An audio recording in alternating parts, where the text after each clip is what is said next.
Hello everyone, Shinto here discussing some more Warhammer combat cards, continuing to look at MadEmp's meta deck lists, and this time we're focusing on the Orc faction. Got 6 warlords, again assuming you have access to all cards in the game at a pretty high level.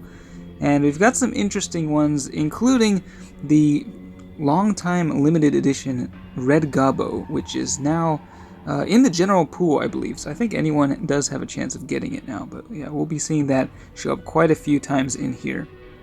But let's start off looking at the ranged specialist, Captain Badrukk. So he has a pretty powerful special rule allowing your units to attack again for 50% of their ranged attack anytime they destroy an enemy.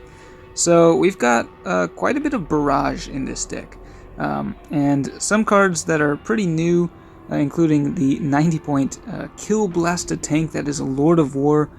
It has what the Gorkanaut used to have in terms of traits, which are Barrage and Precision Shot, but this thing just does a massive amount of damage, as well as having a huge amount of health, so it's very difficult to take down. Just stick that in the center lane and it'll be attacking multiple times per turn, potentially.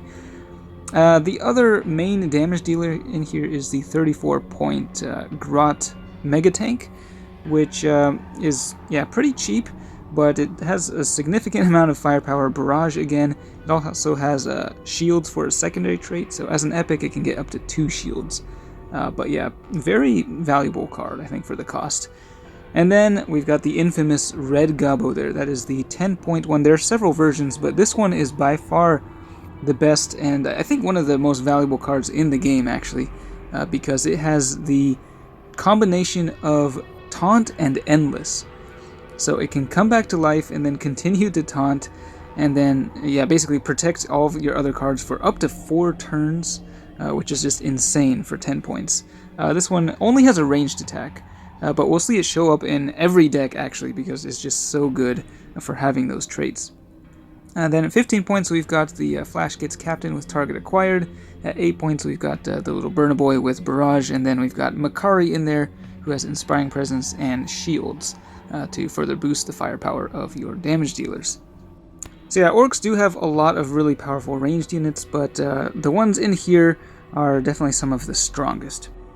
Now let's move on and talk about some melee warlords. We've got Boss Zagstruk, who's able to get free attacks in whenever a unit would ready. It instead attacks with its melee attack. So again, we see the Red Gobbo in here, which actually doesn't combo at all with Zagstruk, but again, because those traits are so good, MadEmp has put it in here anyway. Also, at 12 points, that's the Bad Moon's Mech with Medicae, and it has a slightly stronger ranged attack, so it also does not really combo with Zagstruk, but just for the remaining points, I think it is cheaper than the other Pain Boys, so that's why he's included in here.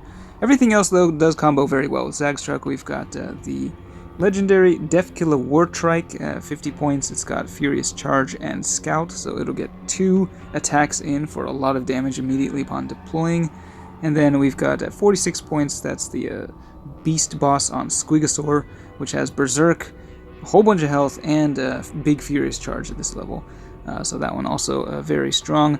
And then boost him up with the Inspiring Presence from the War Boss, 29 points, who also has Furious Charge. The Bomb Squig is really great. It's got Death Blow, but also Furious Charge as a secondary trait. And then Ed Zappa, the Psyker, who has Warp Surge and Psionic Blast. He also combos really well with Zagstruk. So there's only one bodyguard in here with Scout. The Scout trait does combo really well with Zagstruk, and if your cards are at lower levels, you're going to want to run more of those guys, like the Storm Boys work pretty well. But at the max level, I think Scout becomes less important than like Furious Charge, for example. So that's why there's only one bodyguard with Scout in this deck.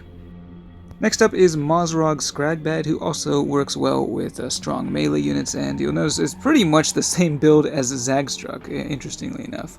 We've got the same 3 legendaries, the Deathkiller Wartrike, the Squigosaur, and then the Red Gobbo again, which just by its attack type does not combo with Mozrog, but its traits are the valuable thing here. Again, the War Boss, the Mech, and the Bomb Squig. It's pretty funny to just see like pretty much the exact same bodyguards for 2 different warlords. But yeah, with Mozrog, every time you go with a melee attack, they'll be getting an extra 10% of their base health. which works well with things with Furious Charge. So like those 2 big legendaries especially will be getting a lot of extra health. And the Warlord Mozrog himself does have a massive amount of health and can potentially deal some damage at the higher levels. Of the 2, I think Zagstruk might actually be more powerful, though, than Mozrog with these bodyguards. Next up, we got Boss Snikrot, who is able to double the damage dealt to cards when they're attacking things in a different lane, which can potentially be really strong and works well with target acquired. So we do have 2 cards with target acquired, the little commandos. Once again, we've got the same 3 legendaries, actually, the Zodgrod Wortsnagga, the Squigosaur, and then the Red Gobbo. And I forgot to mention this earlier, but I guess the Zodgrod Wortsnagga also has a really massive ranged attack as well as a melee attack at this level. Like over 100 damage with both attack types, so just an all-around very powerful card. We've also got another Red Gobbo in here at 11 points. That is the Night Before Squigmas, and he's got Endless and Death Blow, and a pretty big melee attack. So another very valuable card that can use that Death Blow twice after coming back to life. And then at 14 points, we got another festive card, the Squig Riding Loons, which has Taunt and Death Blow, and that one also has a massive melee attack for the cost. That one just came out, I think, last Christmas. And then finally we've got the Pain Boss with Medicae at 19 points. And Snikrot has Fear and Furious Charge, so he's a pretty capable fighter himself. So you could set up some pretty powerful attacks, making use of Snikrot's special rule through the target acquired, as well as potentially like killing something with low health with one of the big Furious Charges you've got in here. And the Death Blows, of course, will be doing extra damage as well. So lots of extra damage output, but focusing mostly on melee with this deck. Of course, other AoE traits like Barrage and Silent Blast also work well with Snikrot if you don't have these cards at such a high level. Next up, we've got Zodgrod Wortsnagga, who is probably my personal favorite Orc Warlord now. He's got a really fun special rule, very flavorful as well.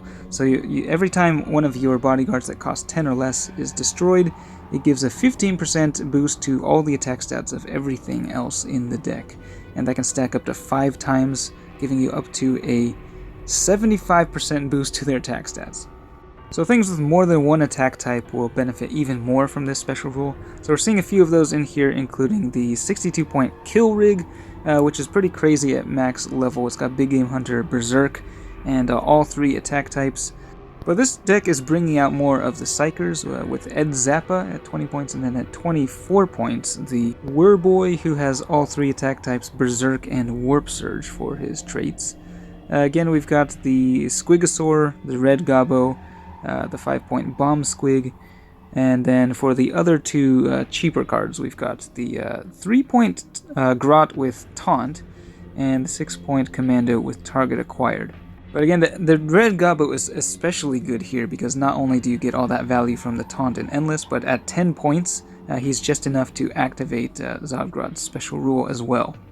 So just make sure to drop those cheap cards early and then bring out the big guns towards the end game. And then finally we've got Ghazghkull Thraka, who unfortunately is one of the weakest Orc Warlords because his special rule doesn't do anything except help the Warlord itself. At max level, I mean, he would be hitting really hard when he deploys with a massive Furious Charge. He's also got Fear, making him really tough. But yeah, you'll have to let the bodyguards do most of the work themselves, which, I mean, at these levels, these bodyguards are definitely capable of doing some serious work. Again, we've got pretty much all the things that we've seen before. The Wartrike, the Squigosaur, the Red Gobbo, the Bomb Squig, Makari, the Squig Riding Loons, the ranged mech with Medicae, and then the 8-point Stormboy with Scout. So again, mostly focused on the melee units with the chance to go ranged maybe for 1 or 2 turns. As long as you're able to kill enough enemies before Ghazghkull Thraka deploys, he will be dealing some massive damage once he is on the field as well. But if all your cards are at lower levels, I think you'll struggle to use Ghazghkull Thraka very effectively, I think. So that's it for the Orcs. Takeaway message, the 10-point Red Gobbo is the MVP of this entire game, I think. But yeah, let me know what you think of the different builds here, and if you have any other builds that you like using with any of the Orc Warlords, let me know in the comments. That's it for this one. Thanks for watching, and I will see you next time.